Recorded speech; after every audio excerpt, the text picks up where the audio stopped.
So you found a house you like? They look good on the pictures, or the house looks good on the pictures. You're excited about a house. So what's next? How do I look at houses? What's helpful for finding out even before we go check out a house? I'm Matt with Stalwart and Wise Real Estate Group, and I want to show you my process on what goes on behind the scenes before we even step foot in the house, just to show you, what my perspective is on it. If you like it, let me know in the comments or wherever else once this becomes public. And if you're looking for help, feel free to reach out to me. So we've got this house here on 14637 South Brent Drive. The customer is interested in cool things like the area, the backyard. And if we take a look at the pictures, there's a lot of fun stuff going on here. And also, as I'm going through it with fresh eyes, I'm also going, hey, there's something a little going on behind the scenes, even in these pictures here. So we've got a little something going on in this area. This could be like possibly a carpet. It could be bare floor. And another thing we've got going on in these pictures, if we zoom in, I don't really know how to zoom in, but if you look closer, you can see that a lot of these windows look like they have water going down them. Now, typically what happens, I'm not an inspector, but typically what happens on a house when the windows get vapor locked, or the gas that's in between two panes starts to seep out, they lose their R value or insulation value, creating this space where your window is typically like a single pane window almost. Now, if they're vapor locked, that means the potential of replacing them in the future, and that could start to add up. And so here I'm looking at 3 windows already. Here's another couple. It looks like the door might even have this as well. So we've got multiple windows through this house that look like they're already vapor locked. This is a good window to see it. Now, granted, this house looks very cute from the outset, right? So we're going through this. We're looking. It looks like it has nice flooring down in most of the areas. It looks like we've got potentially some fresh carpet. It looks like it was just cleaned if it's not completely new. And, overall, it looks really cute and looks like an exciting one. Still, we've got these issues going on with the window. Looks a little bit, I don't know if that's some dirt around the vent, but that's something to keep an eye out on.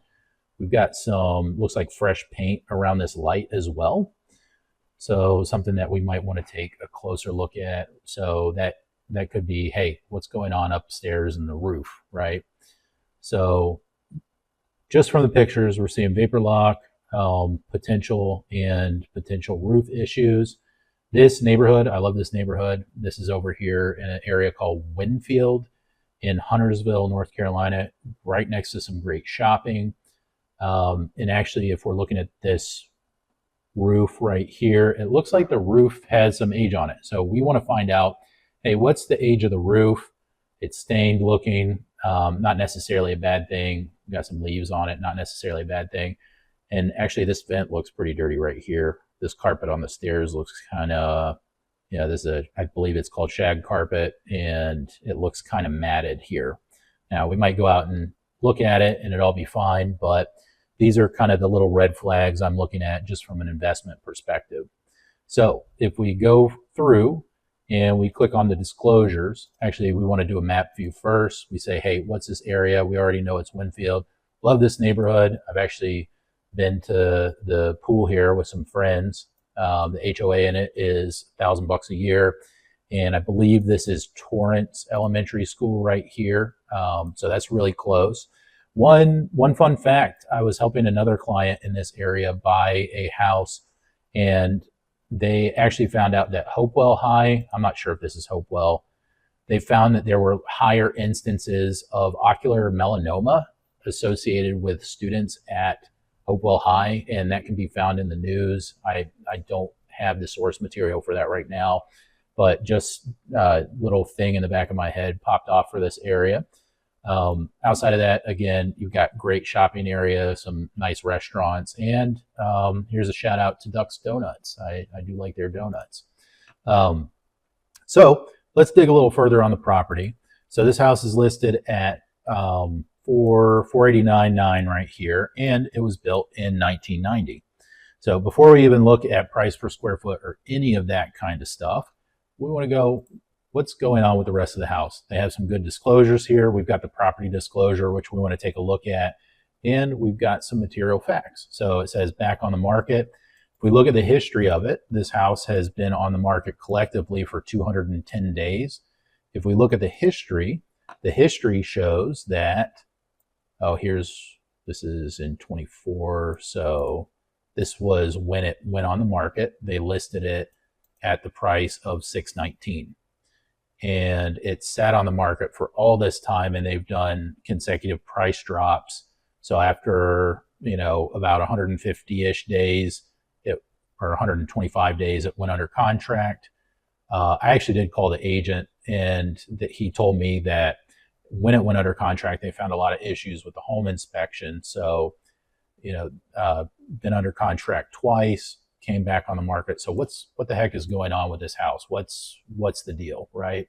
So if we look at the property disclosure, we say, hey, this is for the owner of the property. If we go back here, it looks like it is asset manager. So a company, asset manager, it could be a hedge fund that owns this property.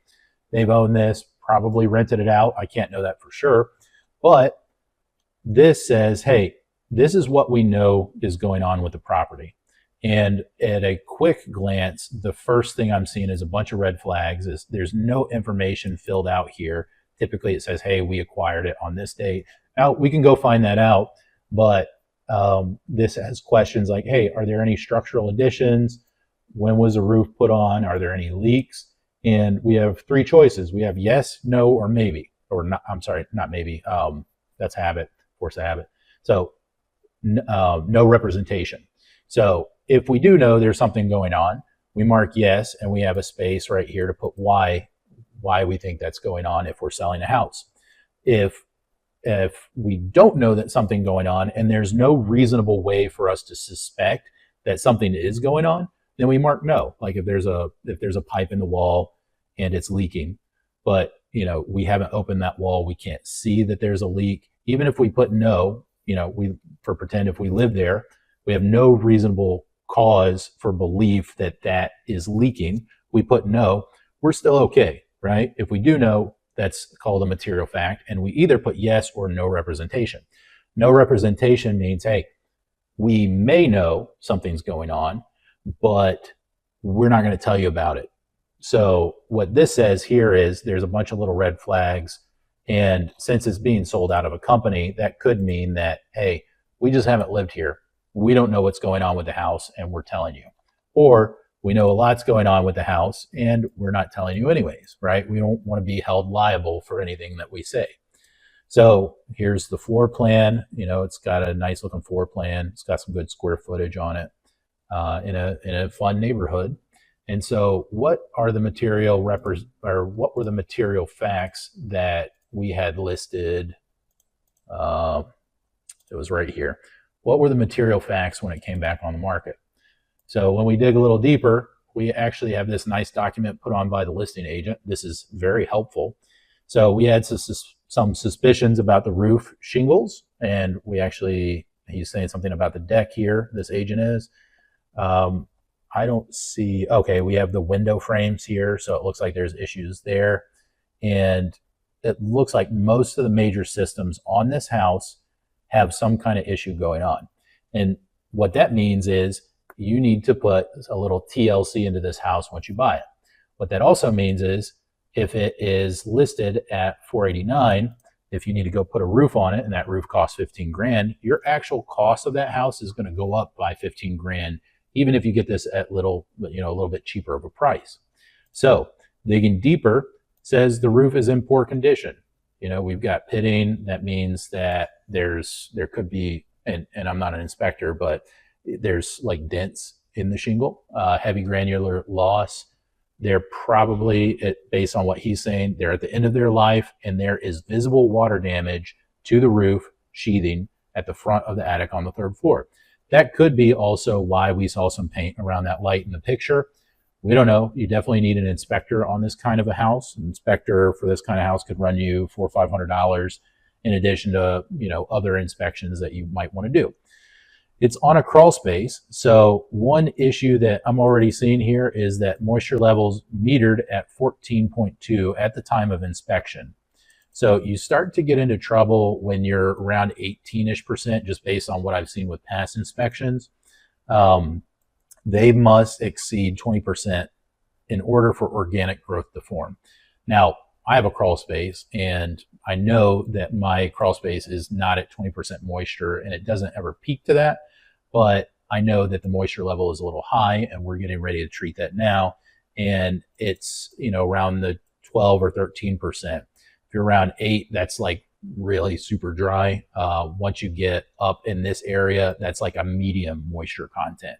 So I would say red flags there. You probably need a moisture barrier. You might need a dehumidifier down there. There's, this could be cause for health concerns depending on what could be already growing down there. And so if there's heavy organic growth present in the floor joist, that's a big question mark. Crawl space on this, if you had somebody come in and encapsulate it, could run you between 12 to 20 grand, depending on what you want to do down there. So if you add that plus a new roof, you're already looking at potentially a 30 grand price tag on stuff after you've bought this house. So we've got rot on the doorways, window frames, and siding. So presumably this is wood frames around the window, and it has pressboard siding, which is in poor condition. And so you might be looking at a siding job on this house as well. There's also some issues with the plumbing and the HVAC system. Just one thing to know about a house that was built in the 90s. A lot of times these houses in this area anyways have polybutylene plumbing. And there was actually a class action lawsuit against, surrounding polybutylene connectors in the past. Inspectors now say, hey, if you haven't had an issue in 2025, then it's likely that you've kind of made it past that point. But the point of failure on a polybutylene line is typically higher than another material because of how it was created. So, if you're looking at that plus all this other stuff, there's lots of stuff going on with this house. And so there's big warning signs before you even step foot in this house, just to be aware that even if you get this at $450, for example, it still might not be worth it. Now, this is being sold again by a company. They haven't lived in this house, but we have a little indicator here that this is the system they're using. It's called Bid on Homes, to go upload the Realtor Association documents for putting in an offer on this system. So when I go here, I found a little extra information to say, hey, there's current offers, act fast. So what I did is I went back to the seller's agent and I said, hey, I gave Al a call. He said, yeah, we do have multiple offers. He confirmed that. And he said, hey, we're going to make a decision probably by the end of the day on one of the offers that we have. And so, it might be worth considering that before you go see the house. And this house is the exception, but I would say about 90, this is an old statistic, but 96-ish, 95% of houses that go under contract typically close. So now that it's fallen out of contract twice, they know there's significant problems with this house. And so people have stayed away from this. I would imagine, and this is something that I don't know, the likelihood of a company buying this property to then fix it up and do something with it, they probably are going to get it at a cheaper price than $489, but they probably know and are going, hey, we've got these problems to fix. What's our bottom line with this house? Or it could be somebody who just plans to fix it up. So hope this helps. Hope this gives a little bit of perspective on the back end of how we do things and kind of the process that I follow to say, hey, is this house even worth it before you go check it out? And we can still check it out. That's not to say you can't, but I would say there are a lot of warning flags or like little red lights flashing before you even step foot in this house. So again, hope this helps. This is Matt with Stalwart and Wise Real Estate Group, and hope you have a great day. Bye-bye.